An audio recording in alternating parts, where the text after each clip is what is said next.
രത്നം നീ എവിടെയാണ് സൂക്ഷിച്ചു വെച്ചിരിക്കുന്നു? നീ ആവശ്യപ്പെടുന്ന പണം അതേ പക്ഷേ രത്നങ്ങൾ കിട്ടിയ മതിയാവൂ. നീ പറയുന്നല്ലേ, എന്നാൽ എന്റെ ചെറിയ വരുന്നുണ്ട്.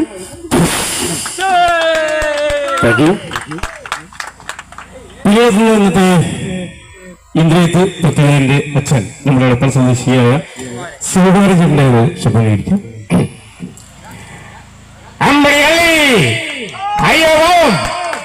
പണ്ടയോ ചക്കവിടമാരിൽ ചത്തന്ന് കരുതി ഇന്നും ചക്കവിടാൻ മകളിൽ ത്യാഗിന്റെ സ്വാമി.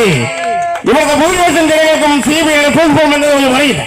എന്നാൽ CBI എന്ന മൂന്നക്ഷരം അവർക്ക് മന്ത്രമതിയാണ്. എങ്കിൽ പിന്നീട് മലയാള സിനിമയിലെ പരുക്കൻ വേഷങ്ങളുടെ ഉടമ നിരവധി സിനിമയിൽ അച്ഛനായിട്ടും ഏട്ടനായിട്ടും കാരണമായിട്ട് അഭിനയിച്ച പരുക്കൻ ശബ്ദം ആരെയും മുരളിച്ചേട്ടന്റെ ശബ്ദം ജീവിതത്തിൽ ആദ്യമായി പറയാറുള്ള കൈകളിലേക്ക് നായക വരുത്തിയതുകൊണ്ട് മുടിനായ പോലെ മറക്കാതെ കാഞ്ചി വഹിക്കാൻ നീ വിളമിച്ചത് ശേഖരനാണ്. നീ മറക്കണ്ട, നിനക്ക് വേണമെങ്കിൽ കൊല്ലാം, ഇവിടെ വെച്ച് ഇല്ലാതാക്കാം. പക്ഷെ ഒരുപാട് തവണ മരണത്തിൽ നിന്ന് നീന്തിക്കാനും ഈ മനസ്സും ശരീരവും നിന്റെ മുമ്പിൽ കീഴടങ്ങി കാണുമെങ്കിൽ അത് നീ ഊടി ചെന്ന് ജനിക്കണം. നായായിട്ടും നരിയായിട്ടും പിന്നെ നരനായിട്ടും. പിന്നീട് സിനിമയിലൂടെ മലയാള സിനിമയിലേക്ക് കയറിയ പ്രൊഫസർ നരസിംഹം എന്ന് പറയുന്ന സിനിമയിലെ ഒരു നൈസ് ഡയലോഗാണ്.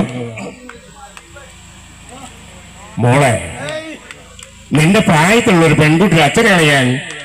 ജന്മം കൊണ്ട് മാത്രമല്ല, ഒരു പുരുഷൻ അച്ഛനാവേണ്ടത് കർമ്മം കൊണ്ട് വേണം.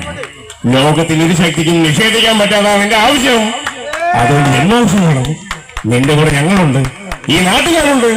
ആട്ടിത്തെളിച്ച് പുറത്താക്കിയത് ഈ വീട്ടിൽ നിന്റെ മകളായി മാറഞ്ചേരി കരുണാകരൻ അങ്ങനെ തിരിച്ചു വിളിക്കും. നീ കണ്ടോ?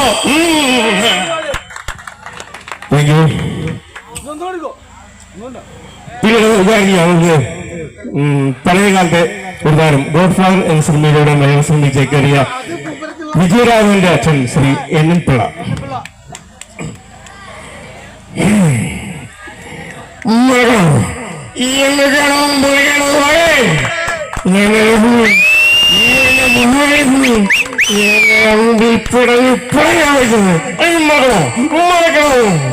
എന്നെ വാരം കല്യാണിക്കുന്നത് എങ്ങനെ രാമോദിന് ശേഷം ഒരു കുഞ്ഞിക്കേറി ഈ വീട്ടിലാണ്.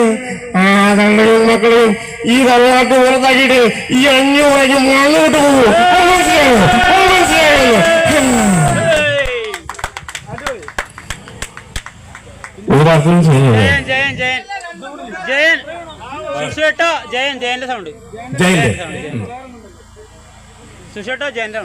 ജയൻ ഒരു കാര്യം, പഴയകാലത്തെ താരങ്ങൾ തന്നെ ആയിരിക്കാം. പഴയകാലത്ത് നമ്മുടെ ആക്ഷൻ ഹീറോ ജയനും മധുവും തമ്മിലൊരു കോമ്പിനേഷനാണ്.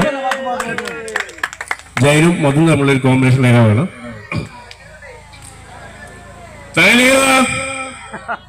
ഓർത്തിൽ മനസ്സിലെത്തുവാൻ എളുപ്പം മറക്കും. നിങ്ങളിത്തോട നിലമ്പൂർ കൂപ്പിനത്തിൽ പങ്കെടുക്കുന്നുണ്ടോ? അതറിഞ്ഞിട്ട് നിങ്ങൾക്ക് ഒരു മത്സരം ഒഴിവാക്കാൻ വേണ്ടി ചോദിച്ചതാണ്. പിന്നീട് തമിഴ്നാടത്തെ സൂപ്പർ താരം ശ്രീ രജനീകാന്തിന്റെ വയസ്സിൽ